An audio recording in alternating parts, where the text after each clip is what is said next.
Aquí tenim l'equip de relleus femení de 4x400, acaba de córrer la seva segona semifinal i ha quedat eliminat.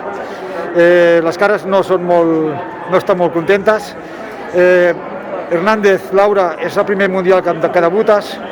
Quines sensacions et quedes? Em fa ràbia per una banda perquè sé que veníem molt més fortes del que hem demostrat avui a pista.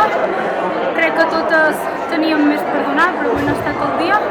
Així que em quedo amb ganes de poder-ho demostrar una altra vegada a l'Europeu. Auri, la capitana de la selección, bueno, te hemos visto, estabas lesionada, has venido, yo creo que en progresión, ibas mejorando. Hoy has tenido una carrera difícil, creo que te han cortado el ritmo como 2 veces. Explícanos un poco las sensaciones también. Sí, justo. Sabía que para la calle libre tendría que lucharla un poco porque sabía que las de adelante podían venir un poquito más rápido y cortarme el ritmo. Y en efecto ha sido así con la italiana y la belga.